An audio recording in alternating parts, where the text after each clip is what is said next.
So those are those changes. I don't know if it's going to really affect a lot on the front end. I do know that in the buyer's realm, in a lot of cases, they're going to start to be saddled with the cost of the agent they hire to represent them. So then the other part of the world, everybody's been talking about how a real estate agent can express their value.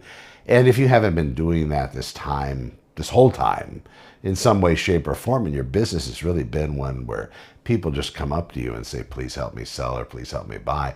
Well, good for you. Most of us in the industry have been working on our value proposition, honing our craft, making ourselves better at real estate, making ourselves better at negotiation. And while selling something really hasn't changed since the beginning of time, now we have methods, implements, and technology that really helps us do that sort of thing. Because of that, if you're good in this industry and you're constantly honing your craft and making it better, you will be able to succeed.